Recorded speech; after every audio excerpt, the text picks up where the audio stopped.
Hello दोस्तों, कैसे हैं आप सब मेरे भाइयों। तो आज की क्लास के लिए रेडी हैं आप सभी दोस्त। जल्दी से अपनी प्रेजेंट लगा दो सभी दोस्तों, और अपनी क्लास जो है वो अपनी जल्दी ही हम स्टार्ट करेंगे। सभी दोस्त जुट जाइए एक बार, और मेरे को इतना बता दीजिए कि वॉइस वगैरह जो है वो क्लियर आ रही है कि नहीं। ठीक है, अगर वॉइस वगैरह ओके है, सब नेटवर्क इशू नहीं है, तो हम अपनी क्लास जो है वो आज की स्टार्ट करेंगे।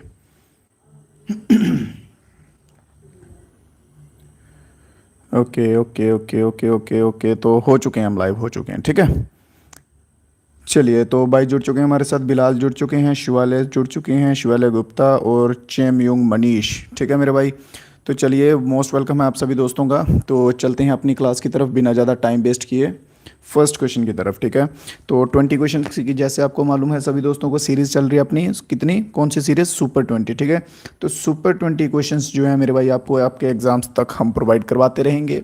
और आपकी जीके जीएस की जो जिम्मेदारी है वो अपने हमने कंधों पे ली हुई है। ठीक है, और उसको हम पूरा भी करेंगे। तो पहला क्वेश्चन ये रहा, how many fundamental duties are there in article 51A of the Indian constitution. जो कुछ भाई मेरे इंग्लिश वाले हैं वो इंग्लिश में पढ़ सकते हैं यहाँ से। ठीक है, और हिंदी वाले जो भाई हैं वो हिंदी से भी पढ़ सकते हैं। ट्राई कीजिएगा, साथ साथ में अपने आंसर्स जो हैं वो देते जाएं। तो पूछा गया है आर्टिकल नंबर 51A के अंडर जो है वो कितनी फंडामेंटल ड्यूटीज़ आती हैं। तो कॉमन सी बात है, फंडामेंटल ड्यूटीज़ उतनी ही होंगी जितनी हैं एक्चुअल में। ठीक है, एक ही आर्टिकल के अंडर सारी आएंगी। तो टोटल कितनी फंडामेंटल ड्यूटीज़ है भाई? टोटल हैं 11। 11 जो है इसका बिल्कुल सही आंसर आ जाएगा। फंडामेंटल ड्यूटीज़ के रिलेटेड क्वेश्चन अगर बनता है तो पूछा जा सकता है कौन से पार्ट में जो है वो आती हैं। तो पार्ट नंबर 4A में जो है वो फंडामेंटल ड्यूटीज़ हमारी आती हैं। और इसके रिलेटेड रिकमेंडेशन आती है कि फंडामेंटल ड्यूटीज़ जो है वो किसकी रिकमेंडेशन पे जो है वो बनाई गई थी। तो किसकी रिकमेंडेशन पे? सरदार स्वर्ण सिंह। सरदार स्वर्ण सिंह। साथ साथ में सभी मेरे दोस्त ट्राई करेंगे कि नोट्स जो है मेरे भाइयों बनाते जाएं, क्योंकि ये हम अपनी सीरीज़ लेके जाएंगे कंटिन्यू आपके एग्जाम्स तक। और ये रिपीट नहीं होंगे क्वेश्चंस, ये बात का याद रखिएगा। ठीक है, तो बेटर है कि अगर आप नोट्स बनाते जा रहे हैं तो आपके लिए बेटर रहेगा। ठीक है, अच्छा ऑप्शंस रहेगा आपके लिए। नेक्स्ट क्वेश्चन की तरफ चलते हैं। नेक्स्ट क्वेश्चन क्या कहता है, विच of the following is a type of precipitation. इनमें से कौन सा जो है एक प्रेसिपिटेशन का फॉर्म है। प्रेसिपिटेशन क्या होती है? देखिए, कोई भी चीज़ आसमान से गिरती है, लिक्विड फॉर्म में गिरती है। ठीक है, उसे हम प्रेसिपिटेशन कहते हैं। लिक्विड नहीं, सॉलिड भी हो सकता है, ऐसा कोई प्रॉब्लम, मतलब आप कह सकते हैं कि रेन की फॉर्म में।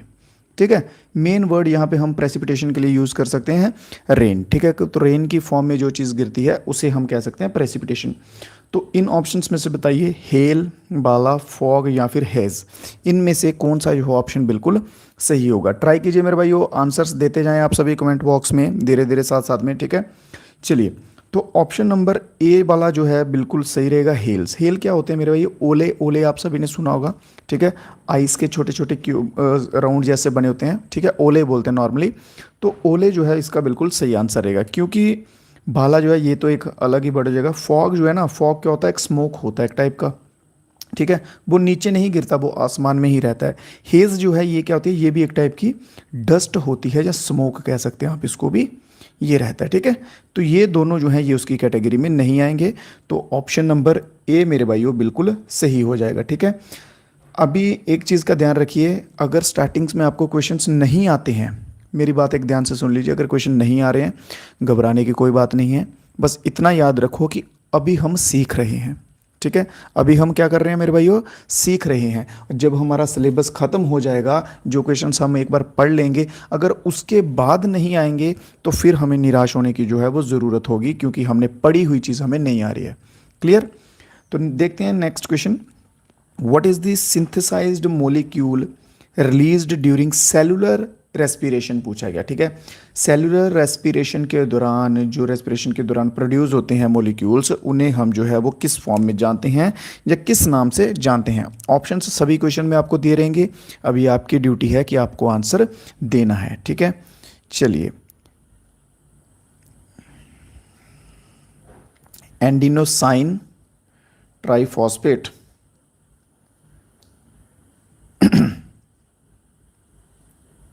नाम लिख लीजिए, ये किसका नाम है पूरा, एटीपी का।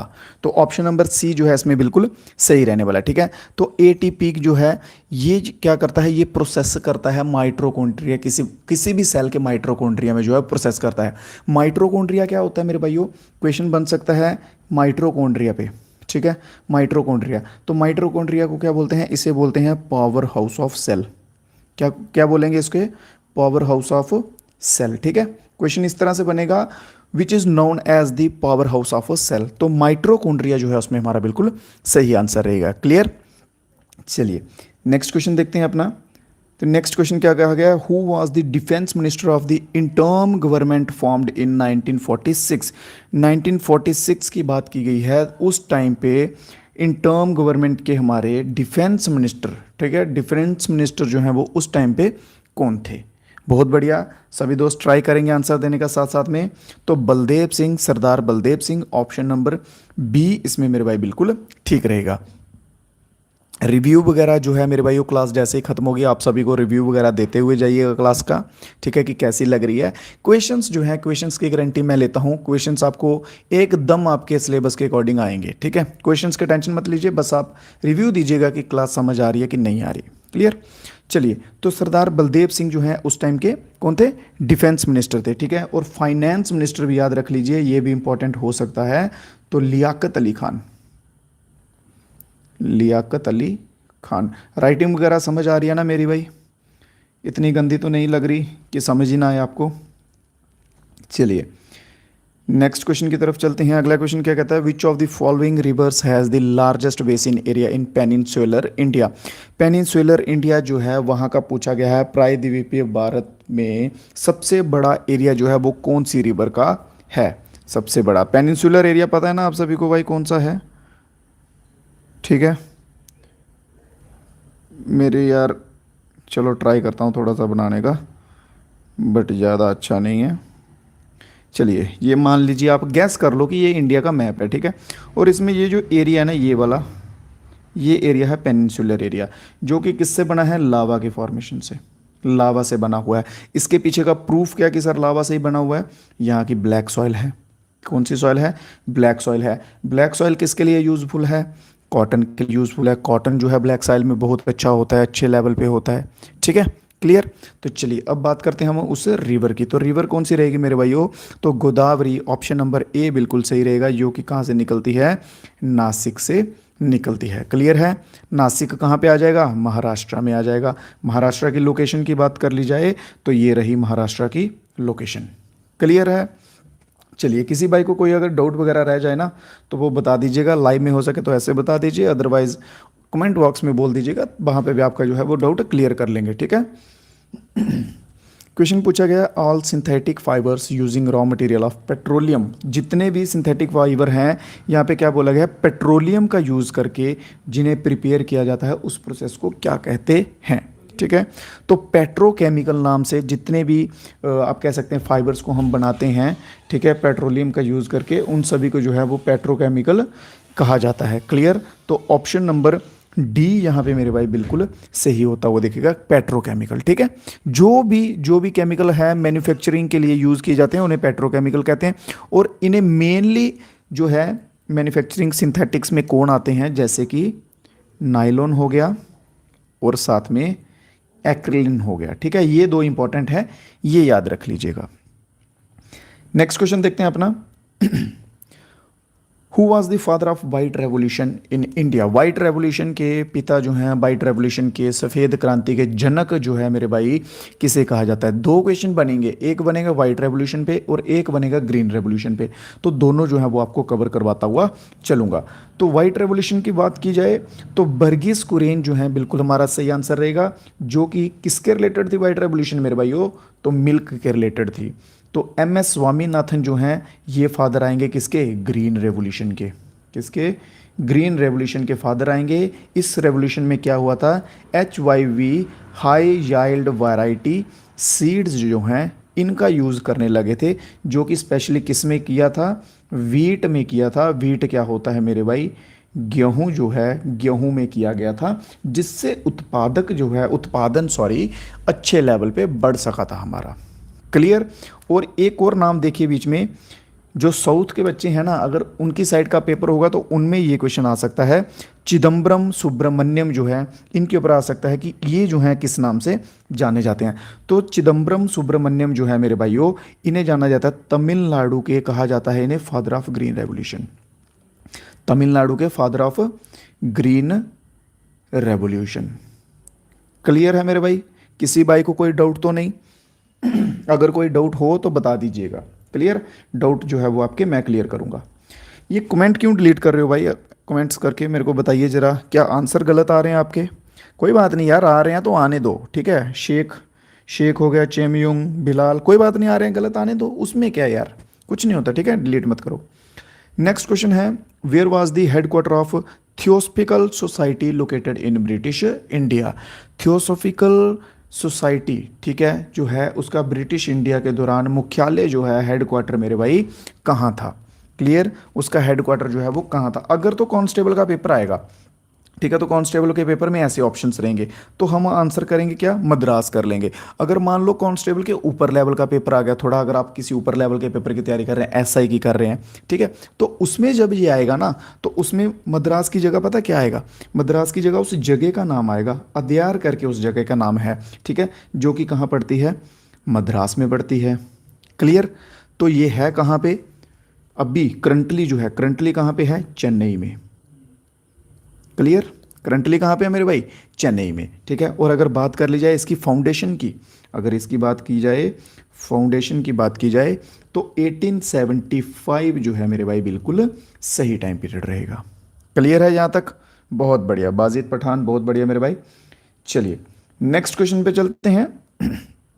Which of the following in humans remove the excretory substance in the form of soluble nitrogen compound? excretory कौन से होते हैं सब्सटेंस जिन्हें हम बाहर निकालते हैं? आप एग्जाम्पल के लिए कह सकते हैं मलमूत्र, ठीक है। ह्यूमन में से रिमूव की बात की गई है, तो उन्हें जो है वो क्या कहा जाएगा? सॉरी, नाइट्रोजन जो है वो इन्होंने पूछा है कि कहाँ पे होते हैं, ठीक है, कहाँ से वो हटाए जाएंगे। तो किडनी जो है यहाँ पे बिल्कुल सही आंसर रहेगा हमारा, किडनी। बट किडनी आप कहोगे कि सर आप तो हमें पागल बना रहे हो, किडनी तो ऑप्शन में नहीं है, ठीक है ना। आप कहोगे सर किडनी तो ऑप्शन में नहीं है, बट एक दूसरा नाम भी है जो कि किडनी में होता है, वो क्या होता है मेरे भाई? नेफ्रॉन्स, ठीक है, नेफ्रॉन इन दी किडनी, ठीक है, नेफ्रॉन होता है जो किडनी में, उसके द्वारा। और ये किस फॉर्म में निकलता है मेरे भाई? इन द फॉर्म ऑफ, देखिए अगर कुछ लिख नहीं रहा हूँ तो वो मैं भूल रहा हूँ, ठीक है। अगर आप नोट्स बना रहे हैं तो साथ साथ में नोट्स बना लीजिए मेरे भाई, अदरवाइज स्क्रीनशॉट ले लीजिए, बाद में फ्री होके जो है तब नोट बना लीजिएगा, ठीक है। बट कीजिएगा ज़रूर यार, आपके लिए बोल रहा हूँ, इंपॉर्टेंट रहेगा, रिवीजन के लिए बहुत हेल्पफुल रहेगा मेरे भाई। एक बार जॉब लग जाएगी सब बदल जाएगा, थोड़े दिन हैं, कर लो मेहनत, ठीक है। नेफ्रॉन्स में होता है, नेफ्रॉन कहाँ आएगा? किडनी में आएगा। और किस फॉर्म में निकलता है? यूरिया एंड एमोनिया जो है इसमें बिल्कुल सही रहेगा। क्लियर है? तो ऑप्शन नंबर ए मेरे भाई बिल्कुल सही आंसर हो जाएगा। नेक्स्ट क्वेश्चन पे चलते हैं। नेक्स्ट क्वेश्चन में क्या पूछा गया है? In which of the following countries was the highest temperature record in the world? एक चीज़ आपको मैं और बता दूं, देखो हम क्या करते हैं पढ़ते दौरान ना, मान लो कि मैंने अभी पूछ लिया कि किस टाइप का कह दूँ, कुछ भी कह लो, एक हाईएस्ट माउंटेन पूछ लिया मैंने, क्वेश्चन में पूछ लिया हाईएस्ट माउंटेन बताओ, ठीक है, हाईएस्ट माउंटेन बताओ, और आप सभी को पता है कि हिमालय जो है वो सबसे ऊंचा है, बट मान लो मैंने ऑप्शन में जो है वो हिमालय दिया ही नहीं है, ठीक है, ऑप्शन में जो है एग्जामिनर है उसने हिमालय दिया ही नहीं है, उसने जो सेकंड हाईएस्ट माउंटेन है वो दे दिया, मान लो उसने K2 दे दिया है ऑप्शन में, ठीक है, Aravalli hills they the, Shivalik hill they the, Udayagiri hills they दी, ठीक है, ये दे दिया। अब आप बोलोगे कि नहीं नहीं ये तो क्वेश्चन गलत है, एग्जामिनर ने तो इसमें क्या किया है, एग्जामिनर ने इसने हिमालय तो दिया ही नहीं है, जबकि हिमालय आएगा। बट मेरे भाइयों वहाँ पे आपको क्या करना है, जो ऑप्शंस दिए हुए हैं उनमें से देखिए इन चार में से हाईएस्ट जो है वो कौन सा है। अगर तो ऑप्शन नंबर ए है तो ऑप्शन नंबर ए के साथ टिक करके आ जाइए, ये मत सोचिए कि ये गलत है, इसका हमें प्लस मार्क्स मिल जाएगा, ठीक है। तो चलिए इसी तरह से अब हम अपने क्वेश्चन को देखते हैं कि हाईएस्ट टेम्परेचर रिकॉर्डेड वाली जगह जो है देश में कौन सी है। वर्ल्ड में पूछा गया, यहाँ पे वर्ल्ड में, संसार में। क्लियर? तो क्या आंसर रहेगा हमारा ऑप्शंस के अकॉर्डिंग मेरे भाई? जल्दी से आंसर आने दें सभी दोस्त। बहुत बढ़िया, तो चाइना जो है बिल्कुल सही, बहुत बढ़िया, चाइना जो है बिल्कुल सही। चाइना में कौन सी जगह है? तुरपन करके एक जगह है जिसका सबसे हाईएस्ट जो है टेम्परेचर रिकॉर्ड हुआ है, अप्रॉक्सीमेटली बोल रहा हूँ लगभग 50 डिग्री सेल्सियस के करीब। बट सबसे ज़्यादा जो है वर्ल्ड में, एक्चुअल बता रहा हूँ, एक्चुअल जो है वो कहाँ हुआ है, यूएसए में। ठीक है, यूएसए में कितना है, 56 डिग्री प्लस जो है प्लस सेल्सियस जो है वो यूएसए में रिकॉर्ड किया गया। बट मैंने यूएसए क्यों नहीं बोला, क्योंकि ऑप्शन में यूएसए नहीं है, तो हमारा आंसर क्या हो जाएगा, आंसर हो जाएगा चाइना। अब बोलोगे ये हुई ना सर बात, ठीक है ना, तो चाइना जो है बिल्कुल सही आंसर हो जाएगा। अगर इनकेस यूएसए दिख जाता है, यूनाइटेड स्टेट्स ऑफ अमेरिका दिख जाता है, तो मेरे भाई वो आप इसके साथ जाएंगे। अगला क्वेश्चन देखते हैं। क्लास कैसी लग रही है, एक बार सभी दोस्त लाइक वगैरह करके बता दीजिए, कमेंट में बता दीजिए मज़ा आ रहा है कि नहीं आ रहा है। डेली अपने आप ने मुझे 30 से 40 मिनट देने हैं, दैट्स इट। आपके एग्ज़ाम तक आपकी जीके की जिम्मेदारी मेरी है, ठीक है। Which one is the article of Indian constitution related to protection of minorities. Minorities जो होते हैं, अल्पसंख्यक लोग जिन्हें हम कहते हैं, मिनोरिटीज़ में एक्चुअल होता क्या है, ठीक है। मिनोरिटीज़ देखो, अब मान लो ये एक बड़ा सा कुछ एक जगह है, एक गांव है, ठीक है। यहाँ पे 2 टाइप के लोग हैं, 3 टाइप के लोग हैं, ठीक है। टोटल कितने लोग हैं इस गांव में, टोटल हैं 40 लोग। एग्जाम्पल के लिए बता रहा हूँ, ए टाइप के लोग जो हैं वो कितने हैं, 20 हैं, ठीक है। बी टाइप के लोग जो हैं वो कितने हैं, बी टाइप के लोग आ जाएंगे 15 आ जाएंगे, और सी टाइप के लोग जो हैं वो कितने आ जाएंगे, 5 आ जाएंगे। अब ये जो 5 लोग हैं ना सी टाइप के, ये इन सब में से कम हैं, तो ये जो सी टाइप के लोग हैं इन्हें हम क्या कहेंगे, माइनॉरिटीज़ कहेंगे, ठीक है। एक जगह में जो लोग कम होते हैं, जिनकी संख्या कम होती है, उन्हें हम माइनॉरिटीज़ कहते हैं। तो बात यहाँ की गई है इन लोगों की, टाइप सी के जो लोग हैं, इनकी प्रोटेक्शन के लिए मेरे भाइयों कौन सा आर्टिकल जो है वो यूज़ किया जाता है, ठीक है। तो 2 आर्टिकल्स जो है वो मेनली यूज़ किए जाते हैं, कौन कौन से, एक तो आ गया हमारा 29 एंड इसके साथ साथ आप लिख लीजिए 30। आर्टिकल 29 और आर्टिकल 30 ये 2 आर्टिकल हैं जो मिनॉरिटीज़ के प्रोटेक्शन के लिए यूज़ होते हैं। क्लियर, तो ऑप्शन नंबर बी इसमें सही रहेगा। चलिए बाकी के आर्टिकल्स भी देख लेते हैं जो साथ में दिए हुए हैं। आर्टिकल 26 दिया हुआ है, ये क्या करता है, मान लो आपका कोई भी धर्म है, ठीक है, आप ए धर्म से हो, आपका धर्म है जो वो है ए, ठीक है। तो आप क्या करते हैं, ये आर्टिकल 26 के अंडर उस धर्म में, उस धर्म के लिए आप कोई भी संस्थान खोल सकते हो, उसके लिए इंस्टीट्यूट बना सकते हो। मान लो आपके धर्म में ऐसे करके घर बनाते हैं, तो आप अपने धर्म के लिए ये घर बना सकते हो। मान लो चैरिटी के लिए भी आप कुछ बना सकते हो। तो ये इसकी आज़ादी जो है वो हमें क्या देता है, कौन देता है, आर्टिकल नंबर 26। समझ आ रहा है कि नहीं आ रहा जो मैं समझा रहा हूँ, ठीक है। अगर नहीं आ रहा तो एक बार फिर से वीडियो पीछे करके जल्दी से देख लो, सुन लो, डेफिनेटली समझ आएगा, ठीक है। तो इन तरह से जो है क्वेश्चंस को याद कीजिए। फिर हम बात करते हैं आर्टिकल नंबर 24 की।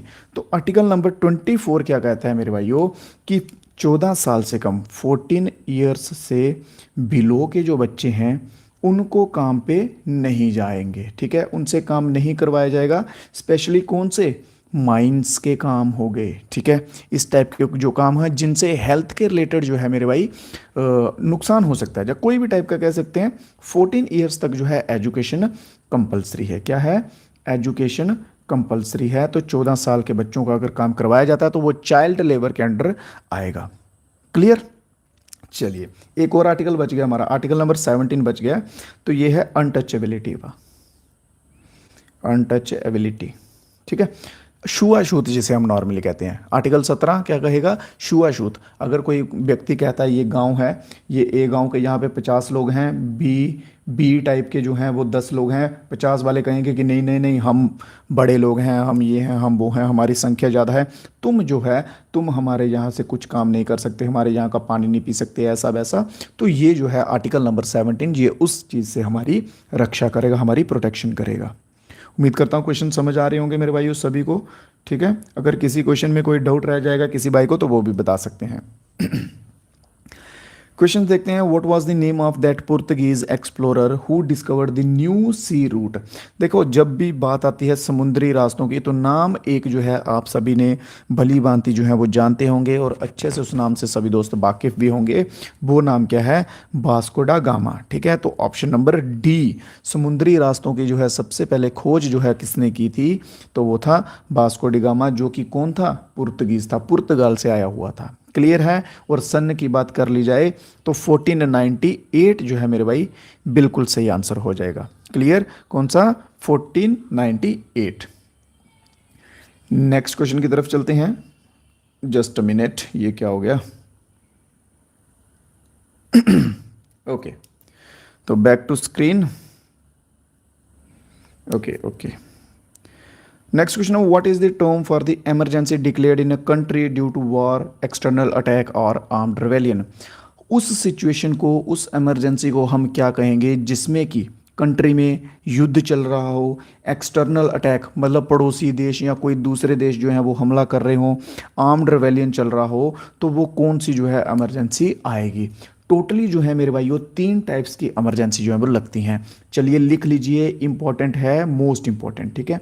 सबसे पहले आर्टिकल 352, फिर दूसरे नंबर आर्टिकल 356 और तीसरे नंबर पे आ जाएगा आर्टिकल नंबर 360।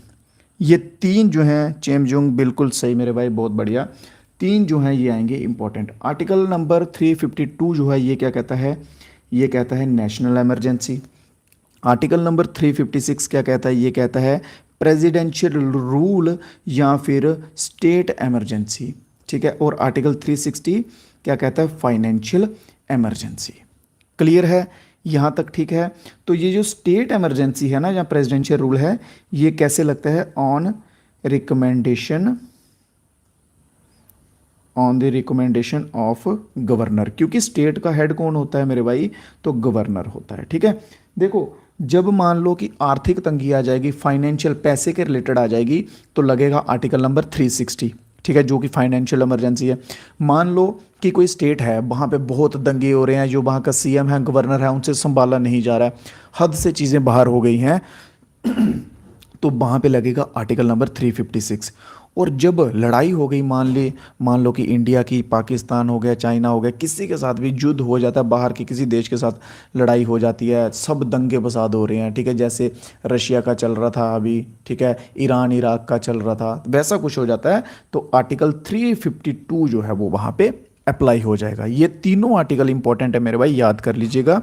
और ऑप्शन नंबर डी जो है यहाँ पे हमारा आंसर हो जाएगा। नेक्स्ट क्वेश्चन देख लेते हैं।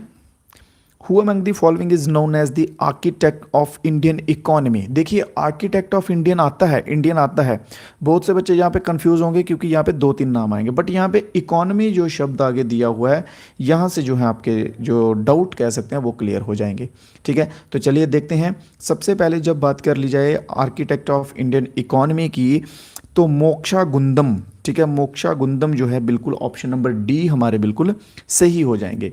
अगर सिंपल पूछा हो आर्किटेक्ट ऑफ इंडिया, तो हमारा आंसर क्या रहेगा मेरे भाई, जवाहरलाल नेहरू। अगर सिंपल आर्किटेक्ट ऑफ इंडिया पूछा होगा, ठीक है, आर्किटेक्ट ऑफ इंडियन इकोनॉमी पूछा होगा तो मोक्ष गुंडम रहेंगे।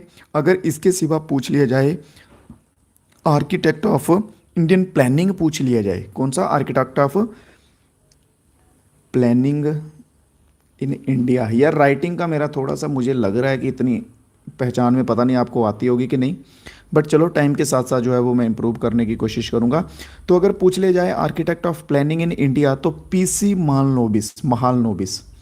महालनोबिस बिल्कुल सही आंसर रहेगा। आपको मैंने 5 ईयर प्लान के करवाए थे, उसमें बताओ मेरे को महालनोबिस प्लान जो है वो कौन से 5 ईयर में आया था, जल्दी से बता दो। तो सेकंड 5 ईयर प्लान, कौन सा, सेकंड 5 ईयर प्लान में जो है महालनोबिस प्लान लगा था। क्लियर। चलिए स्क्रीनशॉट ले लिया करो साथ साथ में, या फिर नोट डाउन करते जाया करो मेरे भाई। नेक्स्ट क्वेश्चन है, what is the nature of the finance commission as mention in article 280। Article number 280 में जो है कॉन्स्टिट्यूशन में फाइनेंस कमीशन का जो नेचर है वो कैसा बताया गया है, ठीक है। एक चीज़ देखो, फाइनेंस कमीशन के अंडर क्या था कि 2 जगह में पावर जो है वो डिवाइड होती है, सेंटर में भी रहती है और स्टेट में भी रहती है। यहाँ पे सेंटर स्टेट में पावर डिवाइड हो जाए तो उसे हम कहते हैं क्वासी, ठीक है। तो क्वासी जुडिशियल जो है ये बॉडी रहेगी, तो ऑप्शन नंबर बी इसमें सही हो जाएगा। अगला क्वेश्चन देखते हैं, विच of the following sports required a net. बहुत ही बेसिक सा क्वेश्चन है यार, बताओ जल्दी से आंसर दो, जल्दी से कमेंट बॉक्स में जल्दी से। इन्होंने पूछा कि इनमें से कौन सा खेल है जिसमें नेट का ज़रूरत होता है, नेट की ज़रूरत होती है। नेट क्या होता है, मान लो ये ऐसे गेम खेल रहे हो, ठीक है, इसमें ये जालीदार लगा होता है ना, ये इसे बोलते हैं नेट। बताओ अभी जल्दी से, बेसिक क्वेश्चन है, जल्दी से आंसर आने दो, जल्दी जल्दी। बढ़िया बढ़िया बढ़िया। बैडमिंटन जो है बिल्कुल सही। चेस में क्या होगा, चेस में कहाँ नेट लगेगा, चेस में तो ऐसे ऐसे डिब्बे बने होते हैं। कबड्डी में 7 बंदे इधर 7 बंदे इधर। कबड्डी में क्वेश्चन पूछते हैं भाई कि कितने प्लेयर होते हैं ईच टीम में, तो 7 प्लेयर्स ईच टीम, ठीक है, हर एक टीम में 7 बंदे होते हैं। खो खो में तो ऐसे पोल्स लगे होते हैं दो, इधर उधर भागते हैं इनमें से भाग भाग के, ठीक है, ये होता है। तो बैडमिंटन वाले भाई बिल्कुल सही आंसर। अगला क्वेश्चन देखते हैं। Which is the longest river in south east Asia. South east Asia बोला गया है, इंडिया नहीं है, याद रखें, इंडिया नहीं, एशिया की बात की गई है। तो एशिया की बताइए सबसे लंबी, ठीक है। तो मेकोंग जो है बिल्कुल सही आंसर रहेगा, जिसकी लगभग इतनी हाइट है, लेंथ है, सॉरी, ठीक है। लगभग अप्रोक्सीमेटली बोलने का क्या मतलब है कि थोड़ी बहुत ही पॉइंट्स में, मीटर्स में आगे पीछे हो सकती है। क्लियर। तो ये जो है ये कहाँ बहती है, म्यांमार से बहती है, म्यांमार से बहती है, ठीक है।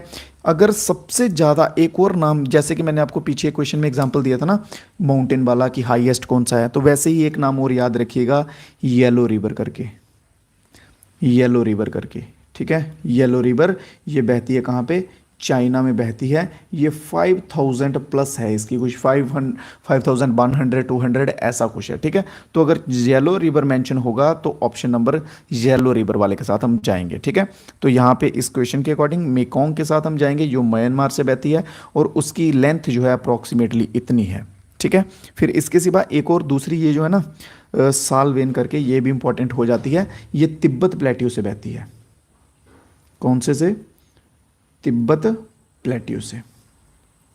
क्लियर। चलिए नेक्स्ट क्वेश्चन देखते हैं, सेकंड लास्ट।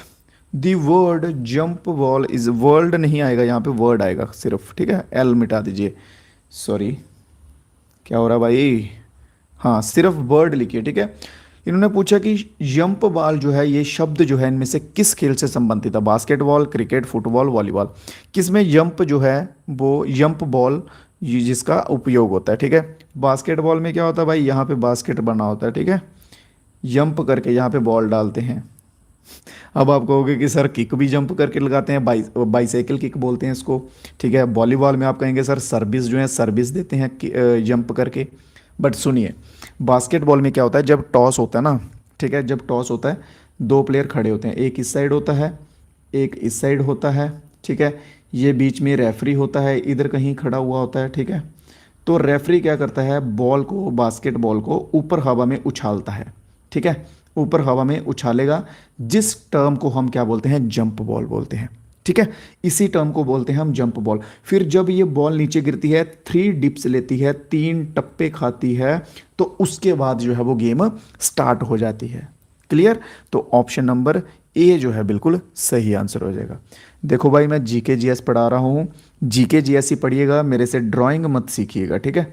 ये मेरी ड्राइंग जो है ये मत सीखिएगा, इसको साइड रहने देते हैं, इसको हम डिलीट करते हैं। तो ऑप्शन नंबर ए यहाँ पे बिल्कुल सही हो जाएगा। नेक्स्ट क्वेश्चन देखते हैं, आज की क्लास का अंतिम और आखिरी क्वेश्चन मेरे भाइयों आप सभी के सामने है। हु कैन इंक्रीज, क्वेश्चन पढ़िए ध्यान से, डेफिनेटली सभी बच्चे आंसर्स दे पाएंगे इसका, ठीक है। ध्यान से पढ़िएगा। Who can increase self confidence, कौन है भाई जो सेल्फ कॉन्फिडेंस बढ़ाता है, through sports training, sports training के दौरान, हेल्प स्ट्रेंथन, ठीक है, ताकत होने में, मजबूत होने में, मोराल उठाने में, मोराल होता है ऐसे कॉन्फिडेंस होता है ना यार, डाउन हो जाता है, सामने बड़े बड़े प्लेयर हैं यार, ये सभी नेशनल लेवल के प्लेयर हैं, हम स्टेट लेवल के हैं, इनके सामने क्या खेलेंगे। बट नहीं, वहाँ पे वो इंसान क्या करता है, बोलता तुम किसी से कम नहीं हो, ये बात याद रखो, तुम भी, ये जो नेशनल लेवल के हैं ये भी इन्हीं में से निकल के गए हैं, तुम इनको टक्कर दे सकते हो, ठीक है। ये यहाँ पे मोराल बढ़ाएगा। फिर आगे बोला कि एक्ट एज अ फ्रेंड, अगर मान लो कि तुम्हारी परफॉर्मेंस अच्छी नहीं हुई, फिर वो दोस्त की तरह तुम्हारे कंधे पे हाथ रखेगा, बोलेगा कोई बात नहीं यार, कुछ नहीं होता, नहीं हुई तो नेक्स्ट मैच में फोड़ लेंगे इनको, उसमें क्या है, ठीक है। और साथ में समझाएगा भी, काउंसलर होता है जो अच्छे से गाइड करते हैं, समझाते हैं, फिर वो आपकी गेम खत्म होने के बाद आपको समझाएगा मेरे भाई कि तूने जो है वो यहाँ पे गलती की, तूने यहाँ पे गलती की, इस चीज़ को सुधारो, तो ये सभी काम जो है ये कौन करता है? बिल्कुल सही आंसर आ चुका है, बाजिद, बिलाल, चेमजोंग, बिल्कुल सही। तो कोच जो है एक गेम का या एक टीम का जो होता है, कोच जो होता है वो ये सारे काम करता है, ट्रेनिंग भी देता है, ठीक है, कॉन्फिडेंस बढ़ाता है, स्ट्रेंथ करता है, मोरल अप करता है, काउंसलर होता है और एज अ फ्रेंड भी जो है हमारे साथ ट्रीट करता है। तो ऑप्शन नंबर ए बिल्कुल सही हो जाएगा मेरे भाई। तो आज की क्लास के जो क्वेश्चंस थे, आज की क्लास के क्वेश्चंस हो चुके हैं। किसी भाई का कोई डाउट हो, कोई क्वेरी हो, कोई सवाल हो मन में, जल्दी से पूछ लीजिए, फिर हम जो अपनी क्लास ख़त्म करेंगे, ठीक है। फिर कल से फिर मिलेंगे इसी क्लास में इन्हीं क्वेश्चंस के साथ, कुछ सॉरी इन्हीं के साथ नहीं मिलेंगे, कुछ नए क्वेश्चंस के साथ मिलेंगे डेफिनेटली, जो आपको एग्ज़ाम में हेल्पफुल रहेंगे, मदद करेंगे, आपको मार्क्स ला के देंगे, आपको यूनिफॉर्म तक पहुंचाएंगे, ठीक है मेरे भाई। तो चलिए, आई होप किसी भाई का कोई डाउट नहीं है। व्हाट्सएप ग्रुप, व्हाट्सएप चैनल वगैरह जो है वो ज्वाइन कर लीजिएगा, वहाँ पे आपको अपडेट्स जो हैं वो मिलते रहेंगे, ठीक है, टाइम टू टाइम। तो दीजिए इजाज़त मेरे भाइयों, साथ में रिव्यू जो है मेरे भाई सभी ज़रूर दे दें और वीडियो को लाइक वगैरह भी कर दीजिए करिएगा गलती से। तो मिलते हैं कल फिर से नई क्लास में। बहुत मज़ा आया है क्लास पढ़ने में सर, बस बस बस यही तो मज़ा है भाई, यही तो चीज़ चाहिए, मज़ा आना चाहिए, मज़ा भी लो साथ साथ में सीखो भी, ठीक है। Thank you so much sir, love from Darjeeling. Darjeeling अच्छी जगह है, नाइस प्लेस, आएंगे कभी घूमने, ठीक है। तो चलो मेरे भाइयों, मज़ा भी करो, साथ साथ में पढ़ो भी, मेहनत भी करो, तभी आपको जो है वो सफलता मिलेगी, यूनिफॉर्म मिलेगी, आपके सपने पूरे होंगे। तो हमारी तरफ से जितना हो सकेगा जीके जीएस हम पढ़वाएंगे आपसे, ठीक है, वहाँ तक पहुँचाएंगे। बाकी जो एक्स्ट्रा पोर्शन बचते हैं उनमें भी थोड़ी मेहनत करो अच्छे से, ठीक है। तो ऑल दी वेरी बेस्ट सभी दोस्तों को। तो मिलते हैं कल फिर से नई वीडियो में, तब तक के लिए मेरे भाइयों जय हिंद, जय Bharat. Bilal thank you so much, ठीक है, ओके, फिर मेरे भाई गुड नाइट सभी दोस्तों को, जय हिंद, जय भारत।